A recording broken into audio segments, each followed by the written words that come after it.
না পাইলে অস্থির হইস না, না পাইলে মন খারাপ করিস না। তুই মনে বিশ্বাস রাখবি, আমার একজন এমন মালিক আছে যার ভান্ডারে কোনো কমতি নাই।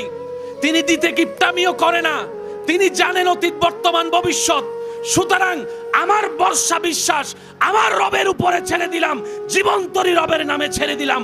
রব বলে, যেই বান্দা নিজের ইচ্ছায় নিজের চাওয়া পাওয়া স্বপ্ন ইচ্ছাকে কুরবানি দেয়, আমি রবের সন্তুষ্টির কারণে নামে আমি আল্লাহ তার জীবন্তরী কখনো ডুবতে দিই না, শান্তিময়ভাবে এগিয়ে দিই জান্নাত পর্যন্ত। সুবহান।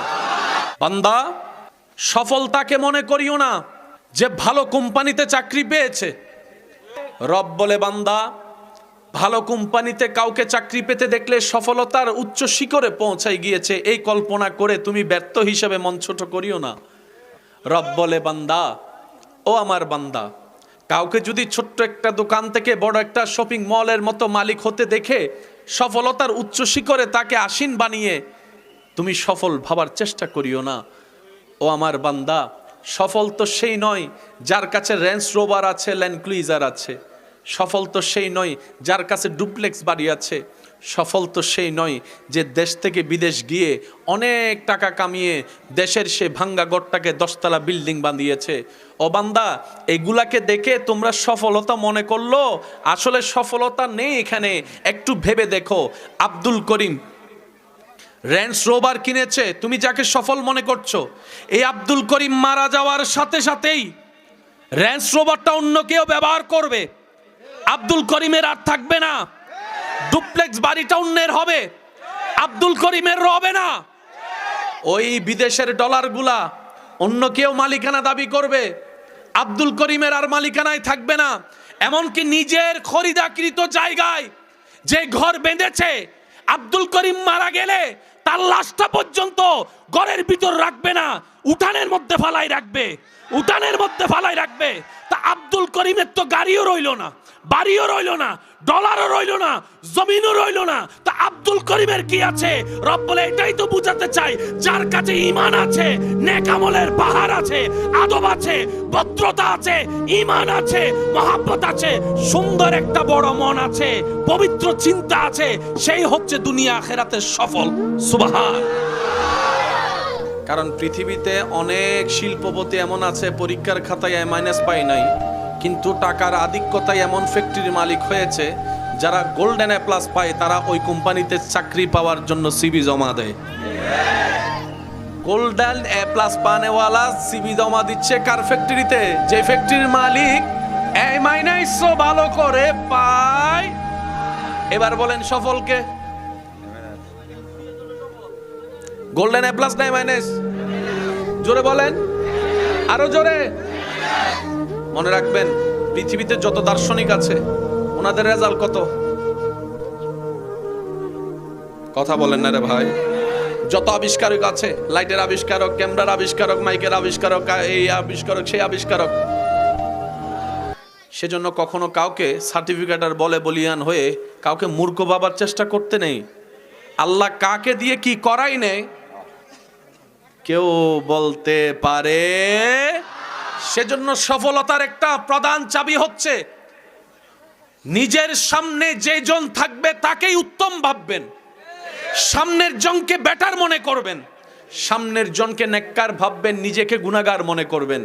আপনি যত আপনার জায়গা থেকে রবের হাজার ধরনের নিয়ামত পাওয়ার পরও নিজেকে মাটির সাথে মিশাই দিতে থাকবেন, আপনার রব দয়া করে আপনাকে সমাজে, এলাকায়, দেশে ওই মাটি থেকে তুলে চেয়ারের সম্মানের আসনে বসায় দিবেন। যে নিজে থেকে চেয়ারে বসতে চায়, রব তাকে সে চেয়ারে বেশি দিন বসতে দেয় না। চোখ খুললে ডানা বামে দেখলেই অঙ্ক মিল খুঁজে পেয়ে যাবেন। যে নিজে থেকে মাটিতে বসতে চায়, সমাজের চেয়ারে বসায় দেয়। আমার যুবক ভাইদের কি কষ্ট হচ্ছে? আপনার একটু আওয়াজ দিতে হবে, না হয় আমি মনে করবো শুধু দেহটা আছে, মনটা অন্যদিকে চলে গেছে। হ্যাঁ, মন আছে তো? মন আছে তো? যাদের মনোযোগ আছে তারা একবার বলেন মারহাবা, আর একটু জোরে বলেন মারহাবা। এবার সফল হতে চাই নাকি ব্যর্থ হতে চায়? ফেল হতে চাই না পাস হতে চায়? আওয়াজ দিয়ে বলেন, ফেল হতে চাই না পাস হতে চাই? জাহান্নাম চাই না জান্নাত চাই? বেইজ্জত চাই না ইজ্জত চাই? অশান্তি চাই না শান্তি চাই? এবার যাই আপনার আমার চাওয়া আওয়াজ দিয়ে বলুন, সব আশা পূরণ করতে যিনি পারেন তিনি কে? সব চাওয়া যিনি পূরণ করে দিতে পারেন তিনি কে? সে আল্লাহ পাক বলে, বান্দা আমি সব দিব তোরে, কারণ আমি সব বানাইছি তোদের জন্য। আমি আল্লাহর শান্তির দরকার নাই, শান্তি তোদের দরকার। আমি আল্লাহর ঘুমের দরকার নাই, ঘুম তোদের দরকার। আমি আল্লাহর খাবারের দরকার, খাবার তোদের দরকার। তো তোদের যা দরকার সব আমার কাছে আছে, আমি রব দিতে রাজি, তবে তোর টাইমে দিব না। এই প্যাঁচগুলো না বুঝার কারণে অনেকে আপনারা আমরা ডিপ্রেশনে চলে যায়। দিয়েছেনও যিনি, দিবেনও তিনি, কিন্তু সময় আপনার আমার নির্ধারিত নয়, সময়টা উনি নির্ধারণ করবেন। কোন সালের কোন মাসের কোন তারিখ কি বার আপনি কোন টাইমে কি পাইলে ভালো হবে সেটা উনি জানেন। সেজন্য রব বলে যে বান্দা, না পাইলে অস্থির হইস না, না পাইলে মন খারাপ করিস না। তুই মনে বিশ্বাস রাখবি আমার একজন এমন মালিক আছে যার ভান্ডারে কোনো কমতি নাই। তিনি দিতে কিপটামিও করে না, তিনি জানেন অতীত বর্তমান ভবিষ্যৎ। সুতরাং আমার ভরসা বিশ্বাস আমার রবের উপরে ছেড়ে দিলাম, জীবন্তরী রবের নামে ছেড়ে দিলাম। রব বলে, যেই বান্দা নিজের ইচ্ছায় নিজের চাওয়া পাওয়া স্বপ্ন ইচ্ছাকে কুরবানি দেয়, আমি রবের সন্তুষ্টির কারণে নামে আমি আল্লাহ তার জীবন্তরী কখনো ডুবতে দিই না, শান্তিময়ভাবে এগিয়ে দিই জান্নাত পর্যন্ত। সুবহান। আমরা চাওয়া দরকার চাইবো, দরখাস্ত কখন কবুল করবে কি করবে না আওয়াজ দিয়ে বলুন, কার ইচ্ছা? উনি চাইলে কি এখন আপনাকে আমাকে কোটিপতি বানাতে পারে না? উনি যদি সারা বাংলাদেশের সবগুলাকে কোটিপতি শিল্পপতি বানাতো, ওনার জন্য কি অসম্ভব কিছু ছিল? তাহলে আপনি বলেন আজকে মাহফিলটা কেমনে করতেন? লাইটওয়ালা পাইতেন কই? আওয়াজ দেয় না। মাইকওয়ালা কই পাইতেন? আপনি মাইকওয়ালারও যদি ফোন করে কইতেন, ভাই আমার মাহফিল আছে 5টা মাইক দে, মাইকওয়ালা আপনারা কইতো তুই বললে আমার এখানে আয়, একটু জোরে বলবেন না? ওখান থেকে দাঁড়াইয়া আপনি গাড়ি পাচ্ছেন না, একটা অটো কোনো রকম আসছে, অটোওয়ালারা আপনি পাইছেন, কই চাচা আপনার অটো কই? কই কি এর অটো? আমি এখন লাইন ক্লুজার চালাই। বুঝতে পারছেন বিষয়টা? জোতা যদি ছিঁড়ে যায় মুসি পাইতেন কই? তাহলে সবাইরে যদি কোটিপতি বানাইতো জিনিসটা কি ঠিক হতো? কখনো ঠিক হতো? দুনিয়াতে যারা অর্থনৈতিক কষ্টে অভাবে আছে, ধনীদেরকে দেখলে মন ছোট করে, আফসোস করে। হাসরের ময়দানের চিত্র হবে ঠিক উল্টা। ধনীরা গরিবদেরকে দেখে আফসোস করবে, কেন যে আমি গরিব হলাম না, কেন যে আমি অর্থের ভিখারি হলাম না, কেন যে আমার সম্পত্তি না থাকতো, এটাই ভালো হতো। জগৎ জিজ্ঞেস করে কেন? কই দেখ, কোম্পানির মালিক এখনো হিসাব দিচ্ছে, দারোয়ান হিসাব দিয়ে 500 বছর আগে আল্লাহর রহমত নিয়ে জান্নাতে চলে গেছে। দুনিয়াতে ধনীরা খুশি, হাসরের ময়দানে গরিবরা খুশি। আজকে যারা দুনিয়াতে অর্থনৈতিক অভাবে কষ্ট পাচ্ছেন, হাসরের যখন সিচুয়েশন আপনার চোখের সামনে আসবে, আপনি বলবেন আল্লাহ তোমার দরবারে লক্ষ কোটি শুকরিয়া, সম্পদও দাও নাই, হিসাবও নাই। সম্পদও দাও নাই, বলেন জোরে করে বলেন, সম্পদও দাও নাই, হিসাবও নাই। ডাইরেক্ট 50-50 গলায় গলা, যদ্দূর দরকার ছিল সে দূরে দিয়েছ, যদ্দূর দরকার ছিল ততটুকুই দিয়েছ। অল্প দান অল্প হিসাব, শেষ। আর 5টা ফ্যাক্টরির মালিক, এই যে কথা কয় না। আর হাসরের ময়দান এত ভয়ানক কঠিন হবে, কষ্টের মাত্রা এমন পর্যায়ে পৌঁছাবে, মানুষ ভাববে জাহান্নাম হইলে জাহান্নাম অন্তত হাসর থেকে আগে বাচ্চা লই। এইরকম কঠিন হবে হাসর। সেদিন আল্লাহ জিজ্ঞেস করবে, কিরে গরিব, মন ছোট করছিলে না দুনিয়ায়, এখন কি মনে করস? গরিবটা সেদিন রবের দরবারে সিজদায় পড়ে বলবে, আল্লাহ তোমার দরবারে লক্ষ কোটি শুকরিয়া, তখন বুঝি নাই, এখন বুঝছি তুমি কত দয়া করছো, কত দয়া করছো, কত দয়া করছো। আল্লাহ, আপনাদের এলাকায় ছোট বাচ্চা মারা যায়? গেছে তো? মায়ের পেটে, মায়ের থেকে বের দুনিয়াতে আসার পরে একদিন পরে, এক সপ্তাহ পরে, এক মাস পরে, 2 মাস পরে বাচ্চা মারা গেছে না? তখন আমাদের সমাজে একটা কথা বলে, আফসোস করে, দিছো কেন? আপনারা কি জিন্দা আসেননি? জিন্দা থাকলে উত্তর দিন, মরে গেলে আর কেমনে দিবেন? আল্লাহ তুমি দিলাও কেন? হায় রে আফসোস, হায় রে আফসোস। অনেকে তো আল্লাহকে আল্লাহর সাথে রাগারাগিও করে। দিলা তো দিলা, 7 বছর পরে তাও আবার নিয়ে গেলা। রব বলে যে আমার চাইতে ভালো তুমি জানো না, বুঝবা না। এবার পুরা কাহিনীটা বুঝেন। সব ধ্বংস হয়ে গেল। ইজা জুলজিলাতিল আরদু জিলজালাহা ওয়া আখরাজাতিল আরদু আসকালাহা ওয়া ক্বালাল ইনসানু মা লাহা। সব ফানা হয়ে গেল, হাসর কায়েম হয়ে গেল, হিসাব শুরু হয়ে গেল। সেই হিসাবে দেখা যায় ওই বাচ্চার মা বাবা নিজের আমলের দোষে, কর্ম দোষে জান্নাত পাওয়ার কোনো যোগ্যতাই নেই, অধিকারই নেই। জাহান্নাম তার প্রাপ্য। কিন্তু রবের চাওয়া 2 জনকে জান্নাত দেওয়া। আর রব্বুল আলামিনের একটা শান মনে রাখবেন, আল্লাহ সব সময় কারণ খুঁজতে থাকে বান্দাকে মাফ করার জন্য। আজীবন মাথায় রাখবেন, আজীবন আল্লাহ সব সময় কারণ খুঁজে, বান্দা কিছু একটা কর, অল্প কইরা কর, আমার জন্য কর, যে একটা দেখে আমি যেন খুশি হয়ে তোর সারা জীবনের গুনাহ মাফ করে দিতে পারি, মাফ করে দিতে পারি। আল্লাহ চাই প্রত্যেকটা বান্দা জান্নাতে যাক। এবার সেই মা বাবা আল্লাহর আহকামুল হাকিমিনের বিচারে গুনার পাল্লা ভারী হয়ে জাহান্নামের দিকে রায় হয়ে যাবে।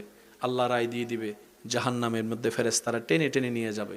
যেই মুহূর্তে জাহান্নামের দরজার কাছাকাছি যাবে, আরেকজন ফেরেশতা এসে বলবে, ওনাদেরকে জাহান্নামে দিও না, রায় চেঞ্জ হয়ে গিয়েছে, ওনাদেরকে জান্নাতের রাস্তা দেখিয়ে দাও।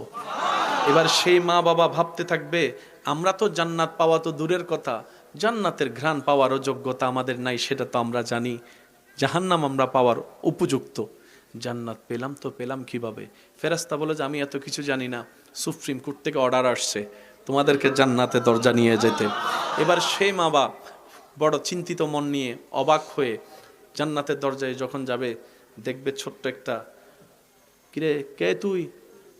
মা, মা চিনো নাই? কে? ওই 3 দিনে মারা গেছিলাম যে। আরো জোরে। তুই এখানে? তোমাদেরকে আজকে কঠিন মুসিবতে বাঁচানোর জন্যই তো রহমান আমি গুনাহ করার আগে এই দুনিয়া থেকে আমাকে নিয়ে আসছে, যেন আজকের দিনে জান্নাতের দরজায় দাঁড়িয়ে তোমাদের পক্ষে সুপারিশ করতে পারি। সে মা বাবা তখন রবের দরবারে সিজদে গিয়ে বলবে, আল্লাহ যাই করছো তুমি ভালো করছো, যা করছো তুমি। যাদেরকে খাওয়াইয়া দাওয়াইয়া বড় করছি, সে ছেলে মেয়ে খবর নেয় নাই, যেটা 3 দিনে মারা যায় কবরে আসছে, আজকে সেই উপকারে আসলো। সেজন্য মনে রাখবেন, আল্লাহ যখন যা করেন বান্দার ভালোর জন্যই করেন। এখানে বিন্দু পরিমাণ ভাবার, টেনশন করার কোনো দরকার নেই। আল্লাহ যা করেন, যখন যা করেন, যেভাবে করেন বান্দার কল্যাণের জন্য করেন, ভালোর জন্য করেন। কিন্তু সেই ভালোটা বুঝার মতো জ্ঞান ক্যাপাসিটি আপনার আমার কারো নেই। সেজন্য মনে রাখবেন, মুসলমান তো আমরা, অন্যদের মতো ভাবলে তো হবে না, অন্যদের মতো চিন্তা করলে তো আমাদেরকে মানাবে না। তা আমরা কি করব? আমরা শুধু এতটুকু বলবো, আমাদের একজন রব আছে, হাসবুনাল্লাহ, হাসবুনাল্লাহ, হাসবুনাল্লাহ। আল্লাহ যা দিয়ে খুশি, আমি বান্দা সেটা পেয়ে খুশি। আল্লাহ যেভাবে করে খুশি, আমি বান্দা সেভাবে থেকে খুশি। আর টেনশন। করোনাকালীনের সময় আপনারা জিন্দা ছিলেন তো? সারা বিশ্ব লকডাউন, বলেন সারা বিশ্ব। এবার আমি বলবো, আপনারা একটু আওয়াজ দিয়ে দিয়ে বলবেন, করোনাকালীন সে কঠিন পরিস্থিতি যখন পার হচ্ছে, সারা বিশ্ব তখন টেনশনে পড়ে গেছে। আপনরাও কিন্তু আর পাশে দাঁড়াচ্ছে না ভয়ে, কাত থেকে দৌড়া। তখন ওই মাস্ক, বন্ধুর সাথেও হাত মিলাতে, আর যে কেউ একটু কাছে আসলে 3 ফিট দূরে যা,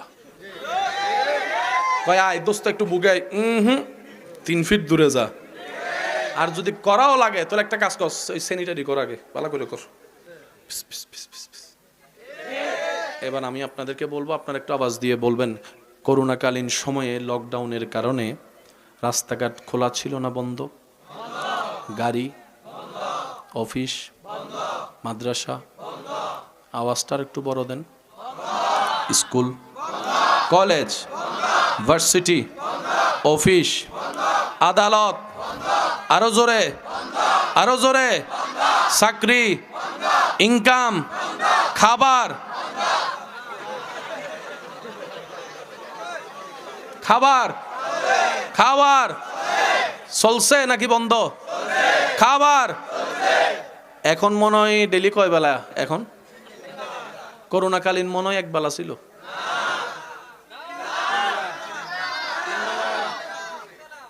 আল্লাহ তুমি করুণা দিলা কেন? রব বলে যে যতগুলা কারণে করুণা দিয়েছি তার মধ্যে একটা কারণ, বান্দারে তোর রিজিকের দায়িত্ব আমি তোর আত্মীয় স্বজনের হাতে দিই নাই, তোর রিজিকের জিম্মাদারি তোর আপন পরের কাছে দিই নাই, তোর রিজিকের দায়িত্ব তোর বাপ চাচা জেনার কাছে দিই নাই। তুই বান্দার রিজিকের দায়িত্ব আমি আল্লাহ নিয়েছি। করোনাকালীন সব বন্ধ, খাবার বন্ধ ছিল না, কারণ রাজ্জাক আমি আল্লাহ ছিলাম, আমি রিজিক দিয়েছিলাম।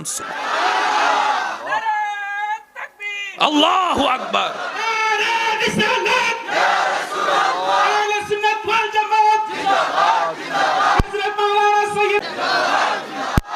ইমানদার ভাইরা বলেন, খাবারের জন্য বাজারে যাওয়ার দরকার আছে না? বাজার করার জন্য টাকার দরকার, টাকার জন্য চাকরি ব্যবসা কাজের দরকার, কাজ করার জন্য পরিবেশের দরকার। তো করোনাকালীন তো সব বন্ধ, ইনকামও বন্ধ, খাবার বন্ধ।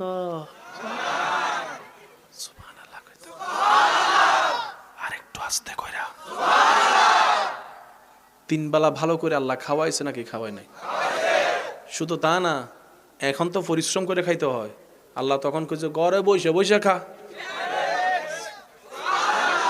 অন্য সময় গাম জড়াই খাইস, এখন এখন করোনাকালীন সময় আমি আল্লাহরে ভুলে গেছিস তো, দেখ আমি কেমনে খাওয়াই। ঘরের উপর, ঘরের ভিতর থাক, বাইরে লকডাউন। রুমের ভিতরে থাক, খাটের উপর শুইয়া থাক, শুইয়া শুইয়া খা, বৈশা বৈশা খা, হাইটা হাইটা খা। গাম জড়ানোর দরকার নাই। তোদেরকে প্র্যাকটিক্যাল আমি আল্লাহ বুঝাই দিলাম। রিজিকের জন্য পরিশ্রমের দরকার নাই, আমি রবের দয়ার দরকার, দয়ার দরকার, দয়ার দরকার। মনে থাকবে ইনশাল্লাহ। এই অঙ্কটা যদি মাথায় চলে আসে, বান্দার 2 নম্বরই করার চিন্তাই চলে যাবে। কারণ বাবারা যা কামাই নিজের জন্য না ছেলে মেয়ের জন্য? দাদা নানা যা কামাই নিজের জন্য না নাতিদের জন্য? এবার প্রত্যেকটা দাদা নানা যখন, বাবারা যখন চিন্তা করবে আমার পরবর্তী প্রজন্মের জন্য আমার আল্লাহ আছে তো, আমার টেনশন নাই, 2 নম্বরই কামানো ছেড়ে দিবে, সুদ খাওয়া ছেড়ে দিবে, গোশ খাওয়া ছেড়ে দিবে, অন্যের জায়গা জুলুম করে নেওয়া ছেড়ে দিবে, দলিলে 2 নম্বরই করে জায়গা খাওয়া ছেড়ে দিবে, সীমানায় দেওয়াল তোলার সময় 10 ইঞ্চি অন্যের জায়গা মেরে খাওয়ার চিন্তা ছেড়ে দিবে, বিলের মধ্যে আইল কাটার সময় নিজের বাগেরটা একটু বেশি করে কাটতে অন্যটা ছোট কইরা ছেড়ে দিবে। কারণ সব সময় তিনি বলবেন আমার আল্লাহ আছে আমার ছেলে মেয়েকে দেখার জন্য, আমার আল্লাহ আছে আমার নাতিদেরকে দেখার জন্য। সুতরাং এমন একজন আল্লাহ যার আছে, তার ভবিষ্যৎ নিয়ে ভাবার বিন্দু পরিমাণ দরকার। আর একটু জোরে বলেন।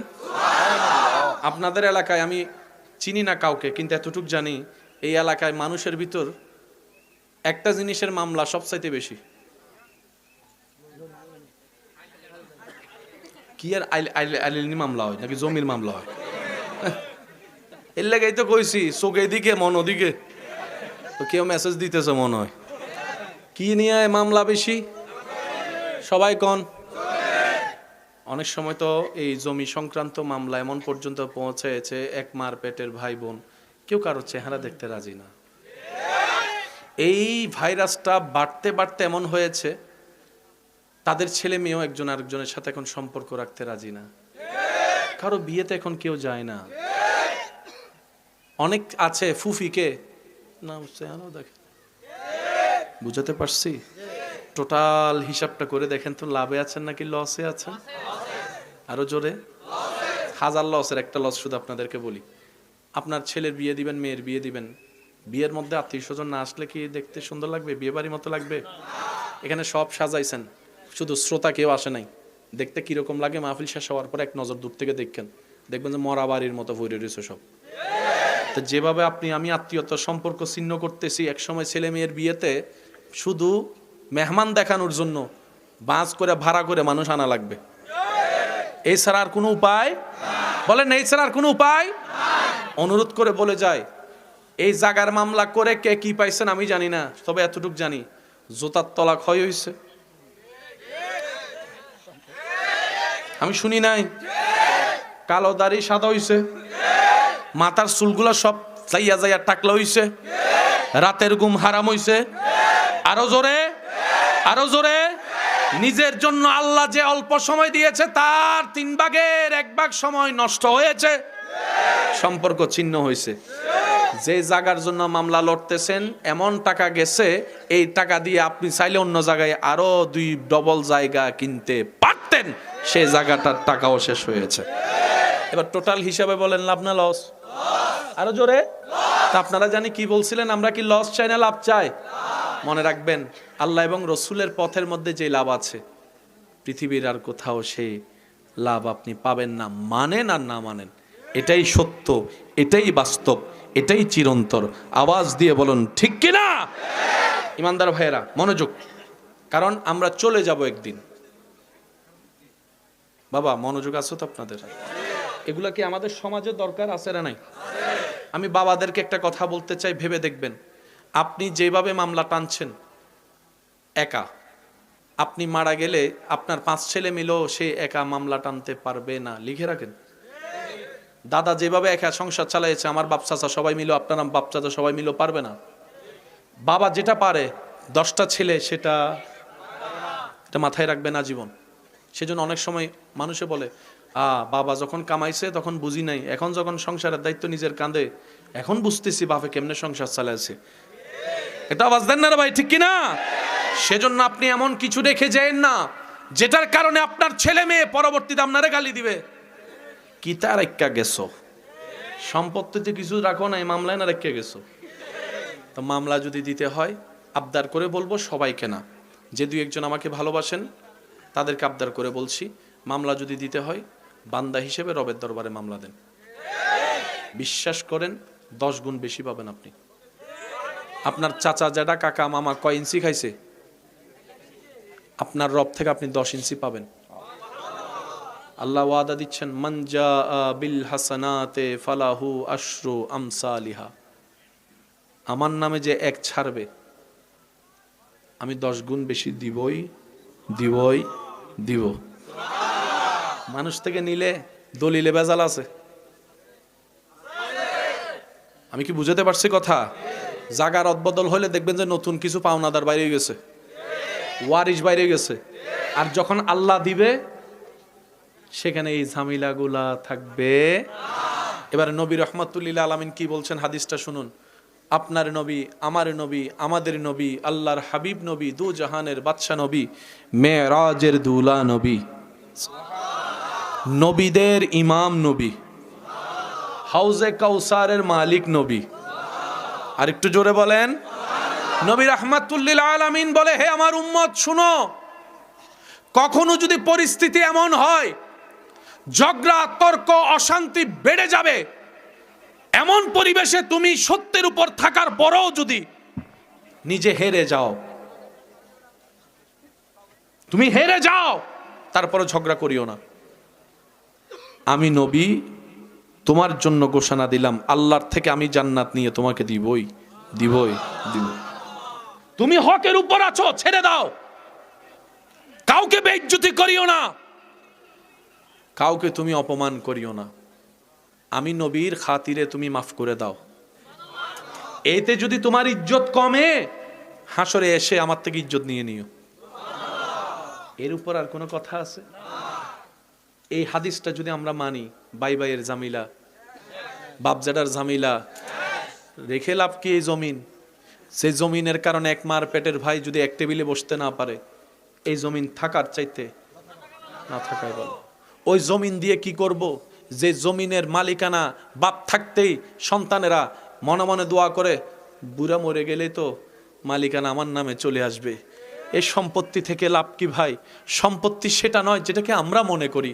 মনে রাখবেন, আসল সম্পত্তিকে একটা মা বাবার জন্য আউ ওয়ালাদিন সালিহিন ইয়াদউ লাহু ইয়াদউ লাহু ইয়াদউ লাহু, আসল সম্পদ হচ্ছে একটা নেককার সন্তান। নেককার সন্তান যেটা দুনিয়াতে থাকলেও মা বাবার উপকার আসে, ইজ্জত আসে, কবরে চলে গেল মা বাবার জন্য দুই চোখের পানি ফেলে রবের কাছে গুনাহ মাফের ভিক্ষা করে, গুনাহ মাফের ভিক্ষা করে, গুনাহ মাফের ভিক্ষা করে। এটাই হচ্ছে আসল সম্পদ। যে সম্পদটা দুনিয়াতে এক কদম সামনে দেওয়ার আগে নিজের মনের চাওয়া পাওয়া ইচ্ছার আগে প্রাধান্য দেয়, এই কাজটা করলে সমাজে আমার মা বাবার মান সম্মান থাকবে নাকি থাকবে না, এই চিন্তা যারা করে ওই রকম নেককার সন্তানগুলাই হচ্ছে আসল সম্পদ। কথা বলেন ঠিক কিনা? আমরা প্রায় সময়, ভাইয়া আমি আর বেশিক্ষণ বিরক্ত করব না, অল্প কিছুক্ষণ সময়, একটু মনোযোগ। আমরা অনেক সময় আল্লাহর কাছে দোয়া করি কিন্তু দোয়া করতে জানি না। আমরা দোয়া করি আল্লাহ একটা ঘর দাও, কি দাও? আচ্ছা সত্যি করে বলেন, ঘর দিলে যদি শান্তি না থাকে সে ঘর পেয়ে লাভ কি? আমরা প্রায় মানুষে দোয়া করি আল্লাহ আমাকে একটা ছেলে সন্তান দাও, ছেলে সন্তান দাও, ছেলে সন্তান দাও। আচ্ছা ছেলে সন্তান হয়েছে, এটা যদি দুই কোমরে দুইটা রাখন্য হয়, কথা বলেন না? ছেলে সন্তান দিছে আর কি, ছেলে সন্তান যদি কোমরে দুইটা রাখন্য হয় তখন এই সন্তান পেয়ে লাভ কি? সেজন্য দোয়াটা একটু ওভাবে করবেন যেভাবে নবীজি শিখিয়ে দিয়েছেন। আর একটু আস্তে করে বলেন। দোয়া করার সময় বলবেন আল্লাহ একটা ঘর দাও, শান্তির ঘর, শান্তির ঘর দাও। এবার তুমি যা দাও, 5 তালা দিলে দাও, কুড়ে ঘর দিলে দাও, টিনের চাল দিলে দাও, ঘর দাও যেটাতে মাথা আমি গুছাতে পারবো, কিন্তু ঘরটা হবে শান্তির। যখন ঘরটা শান্তির রব কবুল করে নিবে, ওই ঘরের ভিতরে যারা থাকবে সবার ব্রেন মন এমনিই শান্তির হয়ে যাবে। আল্লাহ আমাকে একটা সন্তান দাও, নেককার সন্তান। কি সন্তান? জোরে বলেন, কি সন্তান? নেককার কি দাও? সন্তান দাও। বলেন নেককার কি দাও? এবার সন্তান এটা ছেলে হোক মেয়ে হোক তোমার ইচ্ছা, তোমার ব্যাপার। মেয়েদেরকে এত ছোট করে দেখার কিছু নেই, মেয়েরা ছোট দেখার কিছু নেই। এই মেয়েরা পৃথিবীর আলোকিত করার অন্যতম একটা জাতি, আল্লাহর প্রিয় একটা সৃষ্টি। নবী অনেক হয়েছেন, রসুল অনেক এসেছেন, কিন্তু মারা হচ্ছে যে নবী রসুলের মা, সে জাতি। সুবহানাল্লাহ বলবেন না? পৃথিবীতে অনেক নাম করা ওলি আল্লাহ আপনি নাম শুনেছেন দেখেছেন, ওই ওলি আল্লাহরা যার পেটে ছিল উনি হচ্ছে নারী, উনি হচ্ছে মা। আল্লাহ কাউকে ছোট করেননি। আমরা আমাদের বুঝার ক্ষেত্রে ভুল বুঝার কারণে আমরা ছোট মনে করি। আল্লাহ তাআলা আমাদের সবাইকে ইসলাম বুঝার, আমল করার তৌফিক দান করুন। প্রিয় ভাইয়েরা, বান্দা যত দুনিয়ার থেকে নিজেকে আলাদা করবে, যে রবের জন্য সয়ে যায়, রব তাকে কখনো লসে রাখে না। সুবহানাল্লাহ বলেন। আপনাকে আগে সওয়ার ক্ষমতা আনতে হবে। সইবেন যত পাইবেন তত। আল্লাহর এই সৃষ্টি জগতে আপনার জ্ঞানের পরিসীমায় আমাদের নবীর মতো পাওয়ারফুল দ্বিতীয় আর কেউ? আমি সবার মুখে আওয়াজ শুনি না, আরো জোরে বলেন। যিনি আঙ্গুল তুললে চাঁদ 2 ভাগ হয় নাই, হয় নাই, হয় নাই। যাকে সালাম দেওয়ার জন্য উদ্বেগ পাগল হয়ে থাকতো, উম্মাত হয়ে থাকতো পাথর গাছ, যিনি হেঁটে গেলেই মেঘ ছাতা হয়ে যেত। আর একটু জোরে। যার ঘরের খাদেম হিসেবে আসতো আল্লাহর হুকুমে জিব্রাইলের মতো ফেরেশতা। কি দরকার ছিল সেই নবীর তায়েফে পাথরে আঘাত খাওয়ার? পৃথিবীতে এমন কোন সৃষ্টি নাই যে নবীকে আঘাত করতে পারে। নবী আঘাত সয়েছেন, পাওয়ার ছিল সর্বোচ্চ, ব্যবহার করেনি। মনে রাখবেন, সত্যিকার ক্ষমতাশীল ব্যক্তিকে জানেন? যার কাছে ক্ষমতা থাকার পরও প্রতিশোধ নেয় না, মাফ করে দেয়। সত্যিকার পাওয়ারফুল সে ব্যক্তি যে ক্ষমতা থাকার পরও দেখায় না, নিজেকে গোপন করে রাখে। এই হচ্ছে সত্যিকার পাওয়ারফুল। আর কাউরে যদি দেখেন রিক্সাওয়ালার 3 টাকা বাঁচানোর জন্য, রিক্সাওয়ালার থেকে 3 টাকা মাপ পাওয়ার জন্য যাইয়া বলবে সিনস আমি কে, আপনিও শূন্য বুঝে লাইয়েন এটা কেডা। আরো জোরে বলেন ঠিক কিনা? তোমার যদি বলা লাগে আমি কে, তার মানে তুই নিজেই জানোস না বেটা তুই কে। বুঝতে পেরেছেন কথা? আল্লাহ আপনার আমার নবীকে সমস্ত ধরনের অথরিটি দিয়েছেন। ইন্না আতাইনা কাল কাউসার। কাউসার কি?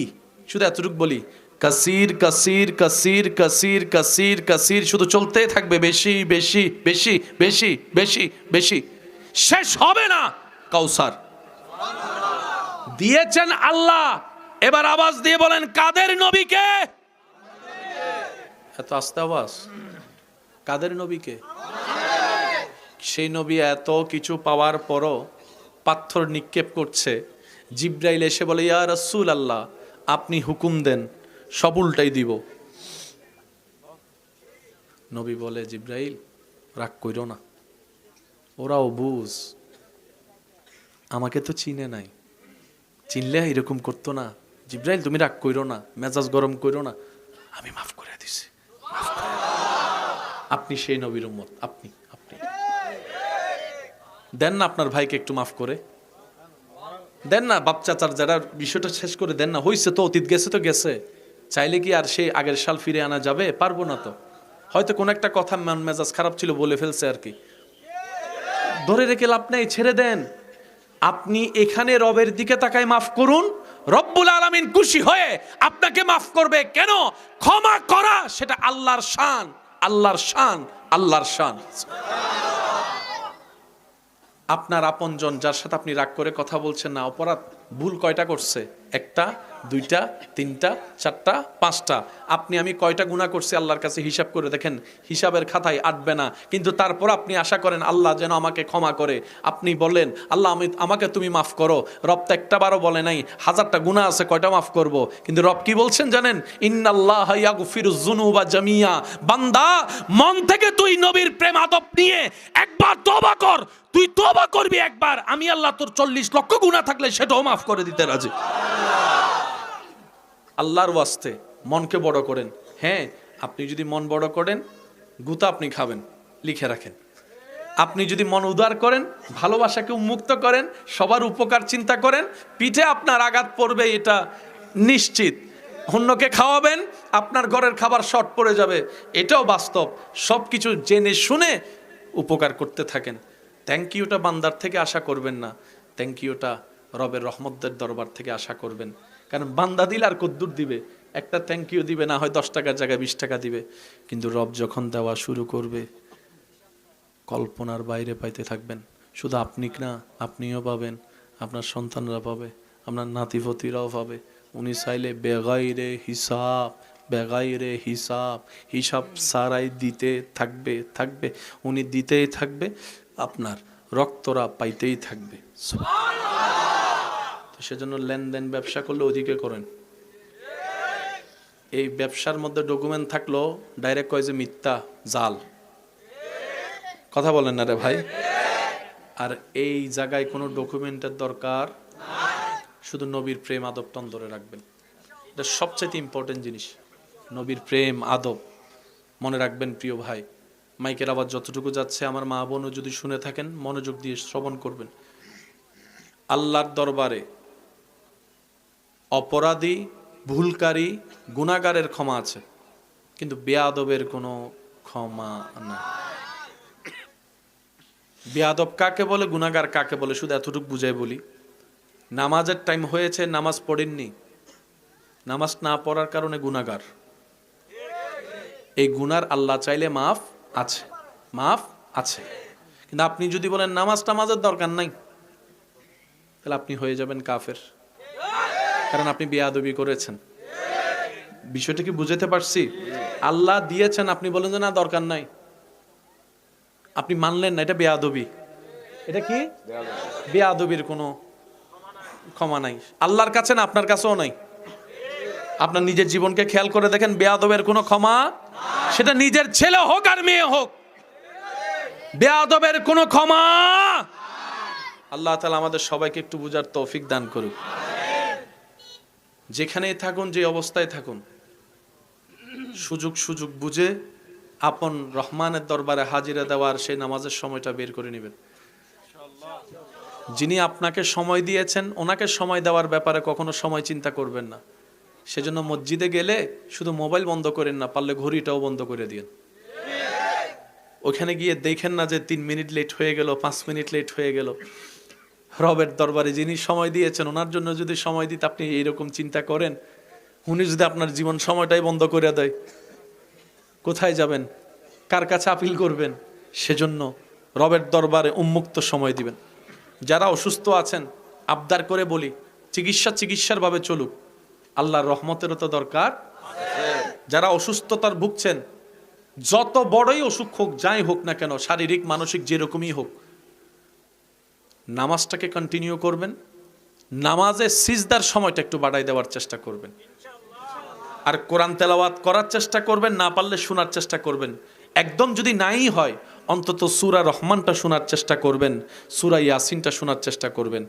আপনি যখন এই কালচারে নিজেকে অভ্যস্ত করে নেবেন, তখন আপনি দেখবেন ওষুধের কাজ করছে, এর চাইতে বেশি শক্তিশালী আপনি নিজের দেহের ভিতর অনুভব করবেন।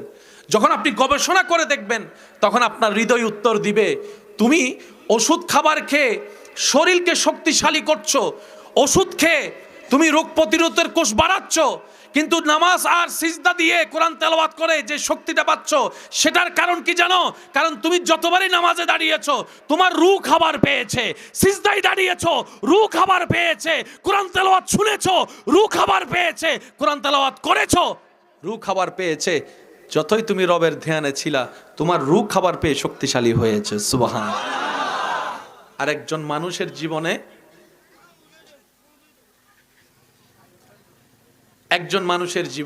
একজন মুসলমানের জীবনে দেহের চাইতে সবচেয়ে বেশি ইম্পর্টেন্ট হচ্ছে রূহ। সুবহানাল্লাহ বলবেন। এবার বুঝতে পেরেছেন আল্লাহ কেন বলেছেন আন-নাবিয়্যু আওলা বিল মুমিনিনা মিন আনফুসিহিম? আল্লাহ তাআলা বলে, আমার নবীকে আমি আল্লাহ আজীবনের জন্য মুমিন বান্দার জানের চাইতেও কাছে বানাই দিয়েছি। সুবহানাল্লাহ। আল্লাহ আমাদের নবীকে মুমিন বান্দার জানের চাইতে কাছে বানাই দিছে। কিসের চাইতে বলেন, কিসের চাইতে? তো জানটা কই? হাত তো দেখি, চোখ তো দেখি, নাক তো দেখি, জান কই? জান তো পুরা শরীরে। সুবহানাল্লাহ বলবেন না? সেজন্য মাথায় রাখবেন, ইসলাম জানার চাইতে বেশি দরকার ইসলাম বুঝা। পৃথিবীর সমস্ত জ্ঞান অর্জন করবেন চোখ দিয়ে, ব্রেন দিয়ে। কোরআন হাদিস কখনো ব্রেন দিয়ে কভার করা সম্ভব নয়। কোরআন হাদিস কভার করার জন্য একটা জিনিসের দরকার, সেটা হচ্ছে পরিষ্কার একটা অন্তর দরকার, যেখানে থাকবে আদব, যেখানে থাকবে প্রেম, যেখানে থাকবে ভক্তি, যেখানে থাকবে বিশ্বাস। আদব এমন একটা অলংকার যেটা একটা মানুষকে সমাজের সবার সামনে আলাদা করে ফুটাই তোলে। আদব এমন জিনিস, আর আদবের মেইন বেসটাই হচ্ছে ইসলাম। আমি আপনাদেরকে শুধু বলবো, বেয়াদবি নাকি আদব দেখতে কি রকম, অভদ্র লাগে না ভদ্র লাগে, আপনারা শুধু একটু দেখে দেখে বলবেন। আমি দেখাচ্ছি, আগে দেখেন। আল্লাহু আকবার। কাউকে যখন নামাজে দাঁড়ায় থাকতে দেখেন, কি বেয়াদবের মতো লাগে না আদবের মতো লাগে? একটু জোরে। নামাজ আসলে শুধু সওয়াব দেয় না, আদবও শিখায়।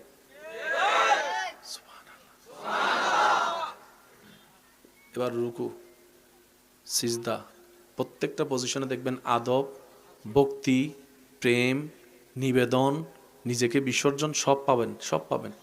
এবার আসেন, আপনারা রমজান মাসে এই জায়গায় বসে 5 জন বন্ধু মিলে ইফতারি আয়োজন করলেন। আপনারা চিন্তা করলেন আমরা ঘরে খাবো না, আজকে একটু বাহিরে খাবো। 5 জন মিলে আয়োজন করলেন। সত্যি করে একটু কথা বলবেন, 5 জনের জন্য যে আপনারা কি 5 জনের আয়োজন করবেন নাকি একটু বেশি করবেন? হ্যাঁ, মানুষ কয়জন? বেশি করলেন কেন? পরে আসি।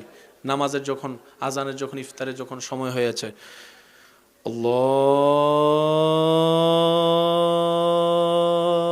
আল্লাহু আকবার, আল্লাহু আকবার। কয়জনের আয়োজন? রাস্তা দিয়ে 3 জন মানুষ যাচ্ছে, দৌড়ায় যাচ্ছে, আজান শুনে ঘরে গিয়ে কি করবে? আপনি তাকে চিনেনই না, যেতে দিবেন নাকি ডাকবেন? ভাই বলেন, ঘরে পরে যাই না, আগে এখানে রোজাটা ভাঙেন। আল্লাহ কি আপনাকে ইফতার করতে দিল না? আল্লাহ পাকে আপনাদেরকে আন্তরিকতা শিখাইতে দিয়েছে। ইফতার চিনার দরকার নাই। আমার বান্দা, এর চেয়ে বড় পরিচয়ের দরকার কি? তোর নবীর উম্মত, এর চেয়ে বড় পরিচয়ের দরকার কি? তোরা মুসলমান ভাই বেড়া। রোজা আমাদেরকে এই মায়া মহব্বত শিখাইছে, মায়া মহব্বত। সুবহানাল্লাহ বললেন। সেজন্য ওয়াকুনু মা সাদিকিন আমল করতে পারলে ইসলামের নির্যাস পর্যন্ত পৌঁছানো যায়। আল্লাহ তাআলা আমাদের সবাইকে ইজ্জতের জীবন দান করুক। আর একটু ছোট করে বলেন আল্লাহ তাআলা আমাদের সবার সিনাকে নূর ঈমানের আলো দ্বারা ভরপুর করে দিন। আমরা জানি আল্লাহর কাছে যোগ্যতা হিসাবে আমরা পাওয়ার কোনো কিছুই অধিকার রাখি না। আমরা যোগ্যতার চাইতে আমাদের রব আমাদেরকে বেশি দিয়েছেন। একটা নিঃশ্বাসের কোনো বিনিময় আপনি আমি দিতে পারবো না। আশা করি আপনারা আমার সাথে একমত হবেন। যে নিঃশ্বাসটা নিচ্ছি এবং ফেলছি, নেওয়ার পর যদি বলে যে ফেলতে পারবি না, হাজার চেষ্টা করলেও নিঃশ্বাস ফেলা যাবে না। একদিন সেই দৃশ্যটাই বাস্তবে সামনে আসবে, যেই কথাটা আজকে শুনছি। হয়তো কারো নিঃশ্বাসটা শেষভাবে যাবে, নিঃশ্বাস নেওয়ার সময় বন্ধ হয়ে যাবে, না হয় ফেলার পরে বন্ধ হয়ে যাবে। একদিন এই সময়টা আসবে, আমাদের যোগ্যতা কর্ম দিয়ে আপনি আমি একটা নিঃশ্বাস পাওয়ার কোনো অধিকার রাখি না। কিন্তু ভাগ্য আমাদের ভালো, আমাদের রব হচ্ছে রহমানুর রহিম, যিনি বিনা হিসাবে দান করেন, যিনি বিনা হিসাবে দান করেন। আর তিনি এমন করিম, দান করেন তো করেন, ফেরত নেন না, ফিরিয়ে নেন না। চাকরি ভালোভাবে করলে চাকরি আপনার আমার থাকবে। যদি চাকরিটা ভালোভাবে আপনি আমি ডিউটি না করি, ওয়ার্নিংয়ের পর ওয়ার্নিং দিয়ে তারপরে ফায়ার করে দিবে, যতই আপনি ইন্টারভিউতে ভালো রেজাল্ট করেন না কেন। কিন্তু রব এমন দয়াবান, নামাজ না পড়লেও রিজিক দেয়। সুবহানাল্লাহ। মিথ্যা কথা বলার পরও কথা বলার শক্তি দেয়। হারাম অনেক কিছু শোনার পরও অনেক জীবন চলার কথা শোনার সুযোগ দেয়। আল্লাহর পথ থেকে বারবার ফিরে যাওয়ার পরও আল্লাহ নিজেই ডাকতে থাকে, মা গাররাকা বিরাব্বিকাল করিম, মা গাররাকা বিরাব্বিকাল করিম। বান্দা, তুই মরণের যদি কিছুক্ষণ আগেও ফিরে আছস, আমি আল্লাহর রহমতের দরজা তোর জন্য খোলা থাকবে। সুবহান। রব্বুল আলামিন আমাদের সবাইকে আল্লাহর এবং নবীর ওয়াফাদার হয়ে থাকার চলার তৌফিক দান করুক। জীবন বড় কঠিন, এই জীবন কারো সহজ নয়। প্রত্যেকজন মানুষের জীবনেই কঠিন। কারো দুঃখের কথা কেউ জানে না, সবাই শুধু সুখের অভিনয়ে আছে। সেজন্য হৃদয়টাকে নবীর প্রেম দিয়ে সাজিয়ে আল্লাহর কুদরতি দরবারে সুপর্দ করে দেন। এমন জায়গা থেকে আল্লাহ আপনাকে শান্তি দিবেন, আপনি শুধু পেতে থাকবেন আর চোখ কপালে উঠতে থাকবে। কোত্থেকে আসে এই শান্তি? রব বলে যে আমার হয়, সৃষ্টি জগৎ তার হয়ে যায়। সুবহান।